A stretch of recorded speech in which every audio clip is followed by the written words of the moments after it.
Liam Nelson used public transport almost every day. The man worked as a manager in a small trading company, and its offices were located far away from his home. Despite the fact that the work didn't bring Liam a lot of money, he still liked it. The man grew up in a poor family and was taught early on to appreciate every dollar he could earn. It was mostly due to the fact that his father died in a car accident caused by a drunk driver. Liam had just turned 5 at the time. He still remembered the tearful face of his mother after she got the terrible news. Ever since then, the man couldn't stand to see women crying because he always associated it with grief and suffering. After burying her husband, Amanda Nelson completely lost heart. The life of the poor widow was clearly going through a dark stretch, which lasted several years. Trying to provide her son with everything he needed, the woman worked tirelessly, managing to juggle several jobs at a time. During the day, Amanda worked as a waitress in a roadside cafe, and in the evenings, she worked as a cleaner. Returning home, she whipped up dinner, and having fed her son, went to her 3rd job. Amanda Nelson was a pretty good seamstress and often made things to order. Sure, that didn't bring her a lot of money, but the single mother never complained about her life. The woman never had days off because she simply couldn't afford them. Trying to support his mother, Liam matured very early. To earn a couple of extra dollars, the boy helped the janitor clean up the trash and rake the leaves, which were always plentiful during spring and fall. During summer, Liam mowed the lawns for the neighbors and delivered newspapers on his old bike. The boy didn't charge a lot for his services, but he still managed to save enough money to buy himself clothes and school supplies. "You are my little helper. I'm very proud of you," said Amanda Nelson. After the death of her husband, she couldn't let another man into her life and devoted all of her attention and affection to her son. Liam was often teased at school for the fact that his clothes were cheap and often bought in thrift stores. Unfortunately, children can be very cruel towards those who don't look like them. Despite it all, Liam always tried to control himself and never got into fights. It wasn't because he was a coward. The fact was that Liam really didn't want to upset his mother, who had enough problems in her life. Time flew by quickly. Liam graduated from high school and immediately started college. Studying was always easy for him, and so he became the best student in his year in record time. The man was expected to have a great future, but after graduation, he got a job in a small company selling computer equipment. None of Liam's classmates could understand the reasons behind his rejection of a lucrative job offer from a reputable company from New York. The fact was that the promising young man got noticed during his freshman year. But Liam chose to stay in his hometown, located in northern Iowa. Few of Liam's acquaintances knew that this decision was very difficult for him. The fact was that by this time, Amanda Nelson was seriously ill. Her hard life couldn't but leave its mark on the woman's health, which is why she could no longer work and was forced to turn to her son for help. Liam couldn't leave his mother in a difficult situation, and therefore surrounded her with care and attention. Rejecting the tempting offer of the New York firm, the man stayed in his hometown and started building his career in a small company. Being a responsible and diligent worker, Liam was never late for work and always left his house early to make sure of that. But that day, everything went wrong from the start. It all began with the fact that Liam's mother was feeling unwell that morning. The man had to stay home in order to give her her painkillers.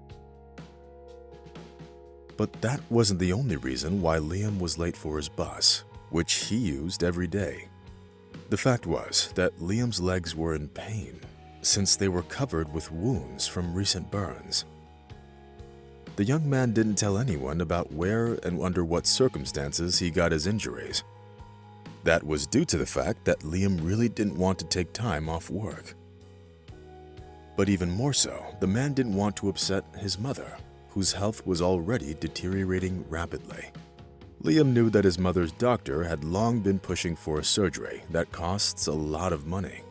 Despite the fact that the man set aside every cent he could, he still didn't have the amount he needed to pay for his mother's surgery.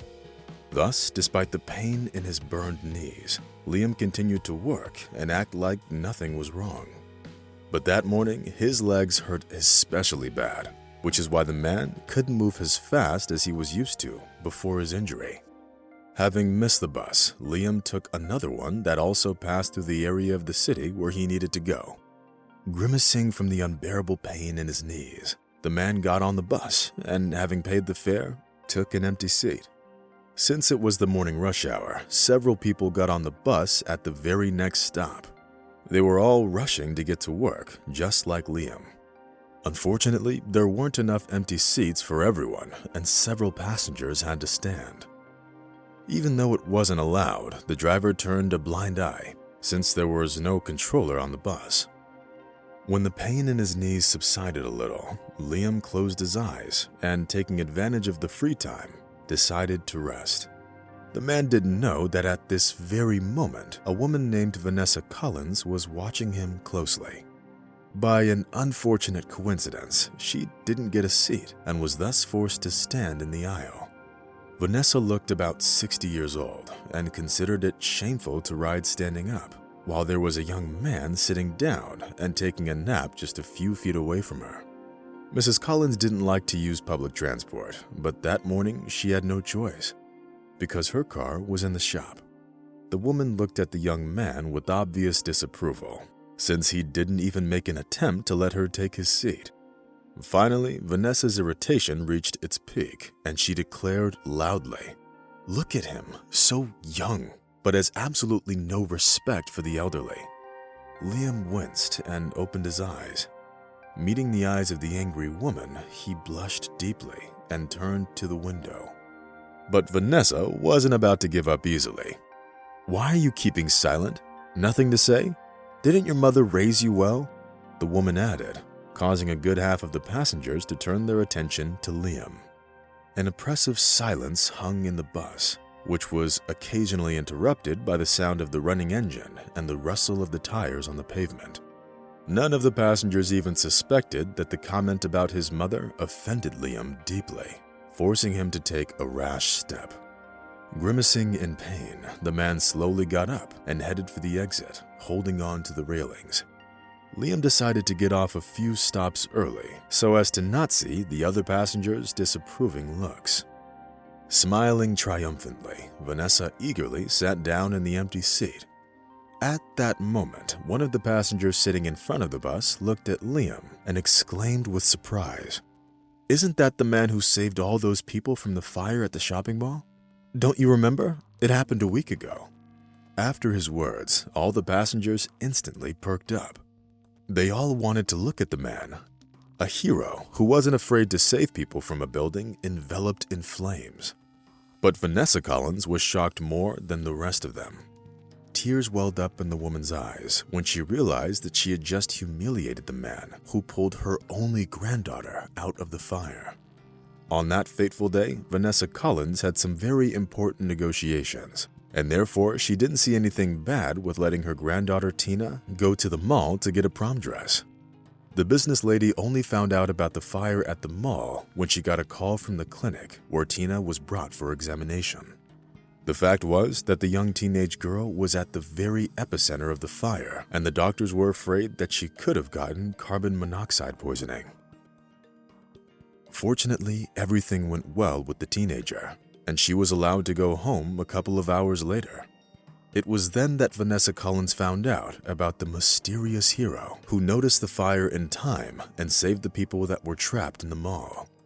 According to Tina, the brave stranger carried her in his arms, which saved her from getting burns and carbon monoxide poisoning. Of course, Mrs. Collins tried to find the nameless hero and thank him. But to her great chagrin, the man left the scene immediately after the arrival of the firefighters, wishing to remain unidentified. And now, the man with burned legs was stubbornly walking towards the exit, trying not to pay attention to the offensive words of Vanessa Collins. "Stop, young man. Wait. I want to apologize," Vanessa muttered through tears as she took Liam's hand. The man turned around and looked at the stranger in surprise.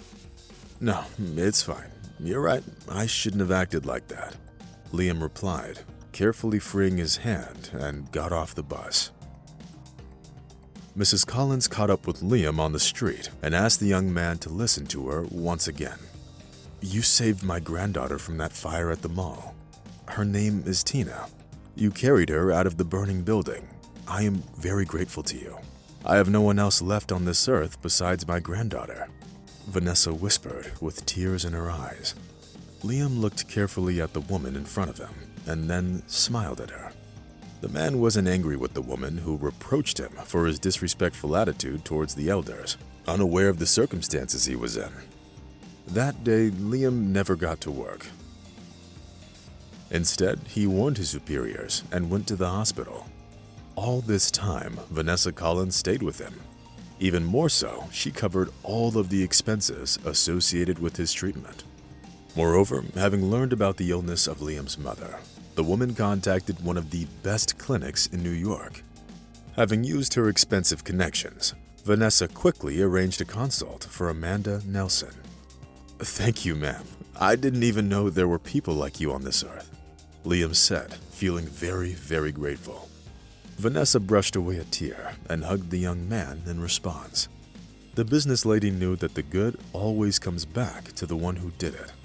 And therefore, helping Liam, she restored the invisible balance between good and evil, which had been established in our lives since time immemorial.